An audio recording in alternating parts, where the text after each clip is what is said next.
Welcome to our channel. Sebelum menjadi negara kesatuan, dahulunya ada banyak kerajaan di Nusantara. Sebelum dipimpin oleh seorang presiden, raja sudah lebih dahulu memerintah pada masing-masing kerajaan yang kekuasaannya timbul tenggelam, kemudian tersisa sejarahnya saja.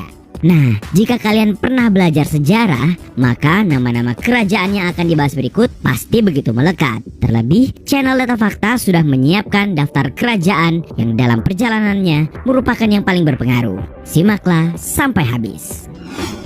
Tapi sebelum lanjut, kami ingatkan kembali untuk subscribe channel ini dan aktifkan lonceng notifikasi kamu untuk mendapatkan video Majapahit.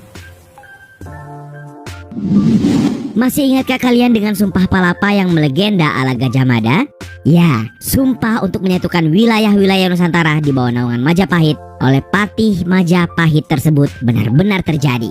Dan pada akhirnya mengantarkan kerajaan yang berdiri tahun 1293 sampai tahun 1500 ini menjadi kerajaan paling berpengaruh di Nusantara. Setidaknya demikianlah Dick Loves menyebutkan dalam sejarah Indonesia modern tahun 1991. Dalam catatan tersebut disebutkan bahwa Majapahit merupakan kerajaan Hindu-Buddha terakhir yang menguasai Nusantara dan dianggap sebagai salah satu negara terbesar dalam sejarah Indonesia. Bagaimana tidak, kerajaan yang didirikan oleh Raden Wijaya ini menguasai hampir seluruh wilayah di Indonesia, termasuk ekspansi hingga ke negeri-negeri seberang dari Semenanjung Malaya atau Malaysia dan Brunei, Tumasik atau Singapura, serta sebagian Thailand dan Filipina. Bahkan menurut Negara Kertagama, seperti dikutip dari buku Dinamika Islam Filipina, Burma dan Thailand karya Khairul Fuad Yusuf tahun 2013, tidak kurang dari 98 kerajaan pernah bernaung di bawah kekuasaan Majapahit. Mataram. Jika kalian ingin mencari tahu pengaruh kerajaan Mataram, mengunjungi Candi Prambanan atau Borobudur adalah salah satu jalannya. Bangunan kuno dengan arsitektur megah ini merupakan peninggalan kerajaan Mataram kuno yang sudah ada sejak abad ke-8. Sementara jika kalian pernah mendengar Mataram Islam, maka kerajaan tersebut mengacu pada kerajaan yang berdiri di akhir abad ke-16 dan kekuasaannya berlangsung sampai dengan abad ke-18. Ya, menurut sejarah, mengutip dari ulasan dalam Kompasyana, ada dua kerajaan Mataram, yakni Mataram kuno dan yang kedua adalah Mataram Islam. Meski begitu, dalam perjalanannya Mataram kuno yang berbasis Hindu-Buddha lebih sering disebut-sebut karena meski membahas Mataram Islam, sekalipun pembahasan Mataram kuno sekiranya masih terbawa. Berbicara tentang pengaruh, kerajaan Mataram memiliki sektor pertanian dan juga perdagangan yang sangat maju. Karenanya tidak salah jika rakyatnya makmur dan punya pengaruh yang kuat di Pulau Jawa. Kutai. Kerajaan tertua di Indonesia ada di Kalimantan Timur, di dekat hulu Sungai Mahakam yang kemudian dikenal orang-orang dengan nama Kerajaan Kutai. Di awal berdirinya pada abad keempat, kerajaan yang dipimpin oleh Raja Kudungga ini cukup dikenal sebagai kerajaan Hindu biasa. Nah, barulah pada masa pemerintahan Raja Mula Warman, kerajaan Kutai menemui masa kejayaannya. Salah satu sebabnya karena saat itu di daerah Hulu Mahakam, tempat kerajaan berpusat, merupakan jalur perdagangan antara Cina dan India. Kerajaan Kutai mengalami kehancuran ketika rajanya saat itu, Maharaja Setyadharma, terbunuh dalam peperangan. Kematian Maharaja Setyadharma sekaligus penanda selesainya masa kerajaan Kutai. Singosari.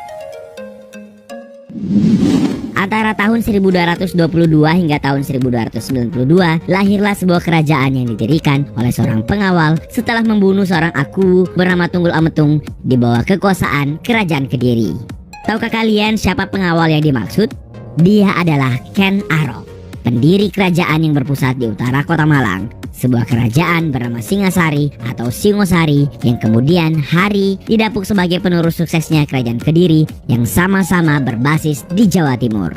Kerajaan ini menemui masa kejayaannya saat dipimpin oleh Raja Kertanegara yang dikenal sebagai raja terakhir sekaligus yang terbesar.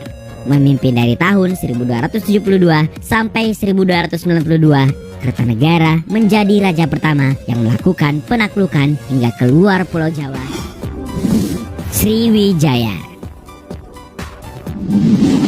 Kerajaan berpengaruh yang satu ini berbasis di Pulau Sumatera, berkembang di abad 8 sampai abad ke-12, serta berperan sebagai pusat penyebaran ajaran agama Buddha pada masanya. Kerajaan yang dimaksud adalah Kerajaan Sriwijaya atau biasa pula ditulis juga dengan nama Sriwijaya. tidak hanya berperan dalam penyebaran agama Buddha. Faktanya, kerajaan yang pertama kali dipimpin oleh Srijaya Naga ini juga berperan dalam persebaran bahasa Melayu sebagai bahasa perdagangan. Hal ini sejalan dengan kenyataan bahwa kerajaan maritim ini unggul dari segi perdagangan lautnya. Nah, dengan menguasai Selat Melaka, kerajaan Sriwijaya dipastikan berpotensi punya hubungan dagang yang cukup erat dengan kepulauan Malaysia, Cina, dan juga India. Masa kejayaan dari kerajaan Sriwijaya sendiri baru muncul ketika Bala Putra Deva menjabat sebagai raja. Banten. Seorang panglima perang bernama Fathahillah pernah menaklukkan bandar-bandar di Pajajaran sekitar tahun 1526. Peristiwa inilah yang kemudian menjadi cikal bakal bagaimana Fathahillah yang kelak mendapat gelar Wali Songo ini mendirikan kerajaan Banten. Ya, tepatnya pada abad 16, kerajaan yang berpusat di Banten ini didirikan oleh Fathahillah yang kemudian bergelar Sunan Gunung Jati di Cirebon. Lalu, bagaimana pengaruh kerajaan Banten selama melewati masa hampir 3 abad? Faktanya, karena didirikan oleh seorang ulama besar, maka wajar jika kemudian kerajaan ini menjadi pusat penyebaran agama Islam. Selanjutnya, peran terhadap dunia perdagangan di kawasan Asia Tenggara, terkhusus lada, tak bisa diabai begitu saja. Bahkan setelah kejatuhan Melaka ke tangan Portugis, banyak pedagang dari Timur dan Cina yang memutuskan untuk berlabuh di Banten daripada Malaka. Tarumanegara. Berdasar pada sumber Tugu Prasasti pada tahun 358, berdirilah sebuah kerajaan yang diinisiasi oleh seorang bernama Jaya Singha Warman yang kelak akan bertahan hingga tahun 669. Selama waktu yang panjang itu, kerajaan yang terletak di dekat Prasasti Kebon Kopi 1, Kampung Muara, Bogor tersebut setidaknya pernah dipimpin oleh 12 orang raja, namun nama Raja Purnawarman menjadi nama yang paling tenar. Bagaimana tidak, di tangannya lah Tarumanegara berkembang sedemikian pesatnya, tidak hanya mengeringkan daerah pesisir pantai untuk dijadikan area pertanian dan pemukiman. Ia juga berhasil membawa Tarumanegara sukses dalam bidang perdagangan. Tidak hanya melalui kulit penyu, masyarakat Tarumanegara juga sukses memperjualbelikan emas dan juga perak, yang membuatnya lekat dengan pertambangan jauh-jauh hari. Kediri. Kerajaan yang berbasis di Jawa Timur ini bisa dibilang tidak punya banyak peninggalan arkeologi. Tapi tahukah kalian, dalam perjalanannya, kerajaan yang berdiri antara tahun 1042 sampai 1222 punya pengaruh yang cukup besar, terutama dalam bidang sastra. Didasarkan pada kronik artefak Cina tahun 1178 Masehi bernama Chou Kufei, diceritakan bahwa pada masanya, kerajaan Kediri adalah negeri yang paling kaya raya. Di bawah kekuasaan raja bernama Srijayabaya, ditunjang wilayah kekuasaannya yang sangat luas, seni sastra yang ada juga begitu terkenal hingga penjuru negeri. Karena itu, tidak salah jika kemudian kerajaan ini begitu dihormati dan disegani di berbagai wilayah. Demak. Setelah Majapahit runtuh, kerajaan Demak langsung pasang badan dan didaulat sebagai kerajaan yang paling maju di Nusantara. Ada yang tahu kenapa? Faktanya kerajaan yang didirikan pertama kali oleh Raden Patah di tahun 1478 ini merupakan kerajaan Islam pertama yang ada di Pulau Jawa. Sejalan dengan itu, kerajaan yang berlokasi sekitar 25 km dari kota Semarang, tepatnya di jalan menuju Kudus dari Surabaya ini, juga telah berjasa melahirkan Wali Songo atau 9 wali yang punya peran penting dalam penyebaran agama Islam di Nusantara.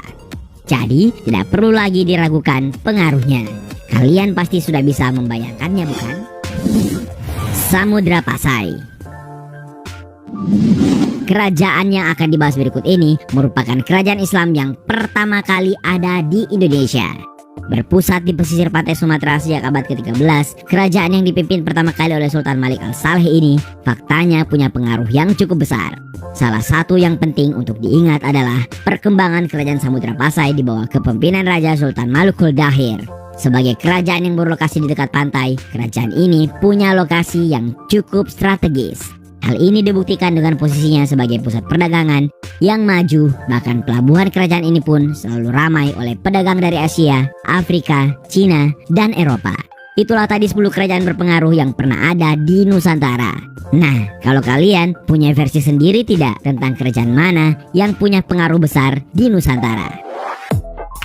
kasih sudah menonton. Jangan lupa like dan share. Nonton juga video-video edukatif lainnya yang sudah kami sajikan untuk kalian. Sekali lagi, jangan lupa subscribe dan tinggalkan argumenmu di kolom komentar. Sampai jumpa.